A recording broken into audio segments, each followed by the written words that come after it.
लकल हम्दि या अल्लाह अस्सलातु वस्सलामु अलैका या रसूल अल्लाह अम्मा बाद। सिलसिला है नाजरीन के सवालों के जवाब देने का। नाजरीन में से एक ने हमारे किसी वीडियो के कमेंट्स में ये सवाल किया है कि प्रिंट रेट से ज़्यादा सामान, प्रिंट रेट से ज़्यादा कीमत पर सामान को बेचना कैसा है। मिसाल के तौर पर कोई भी सामान बाजार में उपलब्ध है तो उसमें प्रिंट रेट होती है उसकी, तो कोई अगर उस रेट से भी ऊपर बढ़ा करके सामान को बेचे तो उनका बेचना कैसा, खरीदने वाले का खरीदना कैसा। सुनिए, प्रिंट रेट की कीमत से ज्यादा पर भी अगर कोई सामान बेचना चाहे तो बेचना जायज है। जी हां, बेचना क्या है, जायज है। चूंकि शरई उसूल इस पर फुक़हा किराम ने यही बयान किया है कि खरीदने वाला और बेचने वाला दोनों राजी खुशी से सामान की जिस कीमत पर राजी हो जाएं वो उसकी कीमत है। ठीक है, अगर इसमें कोई धोखा वगैरह ना हो, तो धोखा हो तो उसकी फिर सूरतें बनेंगी, मैं इंशाल्लाह वो बात अर्ज कर रहा हूं।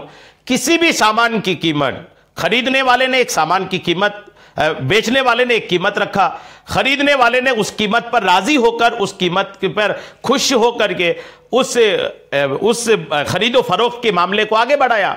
और खरीदो फरोख्त के मामला जब आगे बढ़ गए, बेचने वाला अपनी कीमत रखा, खरीदने वाला उस कीमत से राजी होकर राजी खुशी वो खरीदो फरोख्त के मामलात हो गए, तो ये दुरुस्त है। चाहे वो प्रिंट रेट कुछ भी हो या उससे ज्यादा कीमत वो रखा हो, कुछ भी मामला हो, ऐसा करना दुरुस्त है। हां, कहीं अगर मुल्की कानून में, कहीं अगर इलाकाई कानून में, मुल्की कानून में, किसी देश के कानून में अगर ऐसा हो कि प्रिंट रेट से ज्यादा बेचने में कानूनन जुर्म कहलाता हो, कानून के नजर में वो मुजरिम कहलाता हो और ऐसा करने वाला गुनहगार कहलाता हो और मुल्की कानून की जद में आने का उसको डर है, तब फिर उनको ऐसे से बचना चाहिए।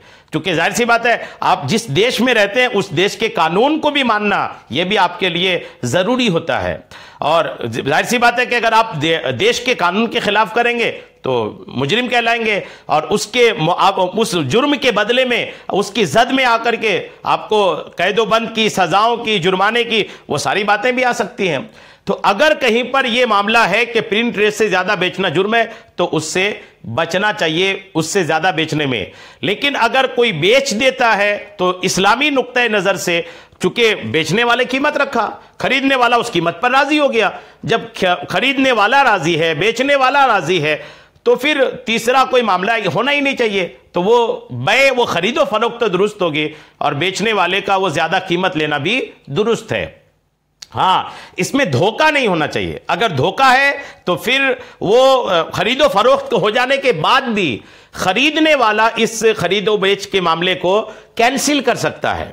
जी हां, जैसे अगर बेचने वाले ने मार्केट रेट से 3 गुना ज्यादा बेचने में किसी किस्म का धोखा नहीं दिया तो बाहमी रजामंदी है, मुनक्किद होने वाले इस सौदे को अब खरीदार कैंसिल नहीं कर सकता।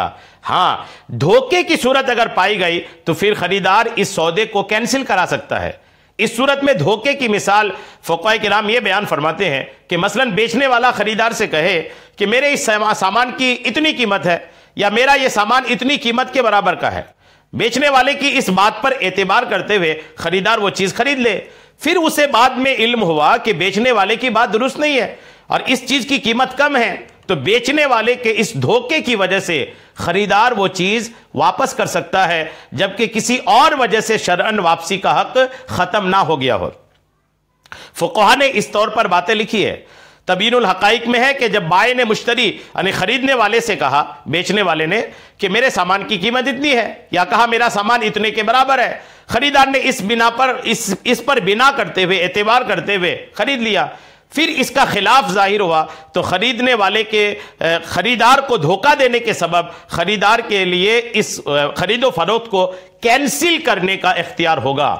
ठीक है, तो धोखा अगर नहीं है, सब कुछ क्लियरली अगर है तो जायज है। अगर धोखा है तो फिर खरीदार उस खरीदो फरोख्त की डील को कैंसिल कर सकता है। बहरहाल उम्मीद है मेरी बात आपको समझ में आ गई होगी। अल्लाह करीम हम सबको शरीअत के तमाम मसाइल सीखने, समझने और उस पर अमल की तौफीक अता फरमाए। आमीन। बिजाहिन नबील अमीन सल्लल्लाहु तआला अलैहि वसल्लम।